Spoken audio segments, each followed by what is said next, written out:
सूरदास बचपन से अंधे थे सर, जन्मजात अंधे थे। अगर आप कभी सूरदास को पढ़ें तो उन्होंने लाखों छंद और किताबें लिखी। आपको जान के हैरानी हो जाएगी कि जन्मजात अंधे थे, दिखता नहीं था बचपन, तो घर वालों ने निकाल दिया था। घर वालों ने निकाल दिया, एक पीपल के पेड़ के नीचे रहने लगे और भगवान कृष्ण में भक्ति थी तो गाना वाना गाते थे, उनके भजन वजन गाते थे। तो मथुरा आगरा हाईवे के ऊपर मंदिर है बहुत सारे, अगर आप कभी गए हो तो, है ना। Have you ever been to those temples? Mathura Agra highway है ना, वहां कृष्ण जी के बहुत सारे मंदिर हैं। वहां पर गुलाब के फूलों की माला मिलती है, जहां आपने देखे होंगे, है ना। Have you ever been? आप में से कोई गया है ना, गए हैं ना आप लोग? तो वो पीपल के पेड़ के नीचे बैठे रहते थे और वहां भजन गाते थे। तो किसी गुरु ने उनको बोला कि तू मंदिर जा, वहां गा। तो उसने बोला ठीक है, तो चला जाता था मंदिर में, भगवान कृष्ण के भजन गाता था, मस्त गाता था, ना दिखता था ना भगवान को कभी देखा था, लेकिन कल्पना के अंदर। और इतिहासकार ये बोलते हैं कि 1500वीं शताब्दी में इनका जन्म हुआ, 1535 के आसपास, if I am not wrong.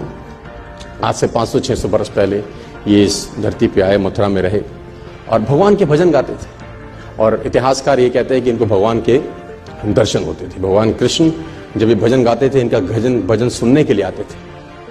कितना सच है कितना झूठ मुझे नहीं पता, लेकिन आई बिलीव, मैं किसी चीज को नकारता नहीं हूं, जो बात है कहीं ना कहीं हुई होगी शायद। और घटना ऐसी हुई इनके जीवन के अंदर कि जिसमें उथल पुथल मचा दी बहुत लोगों के जीवन के अंदर, कि जब ये मंदिर में जाते थे तो मंदिर में इनको नजर नहीं आता था। तो जब भगवान का श्रृंगार होता है हर सुबेरे, तो ये पंडित को, जो वहां का पुरोहित था, उसको बोलते थे कि ये पीले रंग के कपड़े अच्छे नहीं लग रहे भगवान पे। तो pandit was shocked, how it is possible for a blind man to see. उसने बोला ये पीला रंग अच्छा नहीं है। तो उसने बोला कि तुझको कैसे दिखाई दिया? उसने बोला मुझे सब दिखता है, आंखों से नहीं दिखता तो क्या, मन से तो दिखता हूं, रोज मिलता है मेरे को। तो he was surprised, it is not impossible. तो अगले दिन फिर श्रृंगार होता था, बोलता हाँ, ये हरे रंग का कपड़ा क्या जचता है भगवान। तो ये लोग पागल हो गए। पंडित को एक दिन मस्करी सूझी, उसने कहा कुछ ना कुछ षड्यंत्र है, आज भगवान को कपड़े ही मत पहनाओ, पत्तों से ढक दो बस, खाली है पत्तों से ढक दो। तो जब पत्तों से ढक के श्रृंगार हुआ और पर्दे हटाए, तो सूरदास वहां गा रहे थे और गाते गाते बोले भगवान भी गरीब हो गए, आज पत्तों में आए हैं। तो एवरीबडी वाज शॉक्ड कि how it is possible for a blind man to see. लेकिन असंभव, मैं फिर कहता हूं दोस्तों, आपको मन की शक्ति से ना सर भगवान तक को पाया जा सकता है। कोई भी हैंडीकैपनेस आपके आगे नहीं आती अगर मन से साला आप सॉलिड हैं तो यार। और आप तो समृद्ध हैं यार, पूरे तरीके से ठीक हैं, भगवान ने आपको सब कुछ दिया है। एक आदमी ने कहा मैं बहुत गरीब हूं, तो मैंने कहा एक आंख निकाल दे 50 लाख देता हूं। तो उसने बोला कैसी बातें करते हो? मैंने कहा गरीब है, गरीबी दूर करते हैं, और दोनों दे दे तो 1 करोड़ का सौदा हो जाए। उसने बोला नहीं सर, ये कैसे पॉसिबल है? तो मैंने कहा चल दोनों हाथ भी दे, 5 करोड़ और ले दे। तू तो कह रहा गरीब हूं, तेरी गरीबी मिटाता हूं। कह रहा ऐसे तो मैं बहुत अमीर हूं। तो मैंने कहा मैं भी तो तुझे बता रहा हूं कि तू बहुत अमीर है यार, तू क्यों ऐसा सोचता है कि तेरे पास कुछ नहीं है?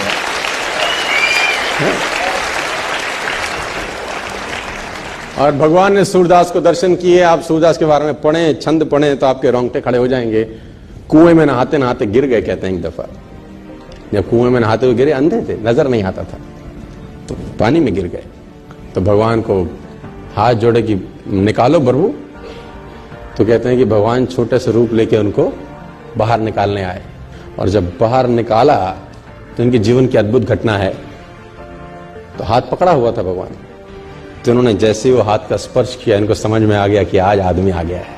जो अब तक सिर्फ ख्वाब में दिखता था वो आज आ गया। तो उसने कस के पकड़ लिया, वो समझ में आ गया कि आज हाथ मौका लगा है, आज मत छोड़। तो कहते हैं भगवान ने झटके से हाथ छुड़ा दिया। तो सूरदास का एक बहुत बेहतर दोहा है सर, अपने साथ लेके जाना, खतरनाक दोहा है। हाथ छुड़ाए जात हो निर्मल जान के मोहे, हृदय से जब जाओ तब सबल जानूंगा तोहे। है ना, हाथ छुड़ा के तो जा सकते हो, है ना, आज मैं कमजोर हूं तो हाथ को झटक सकते हो, लेकिन दिल से निकल जाओ तब मानूंगा कि कुछ हो।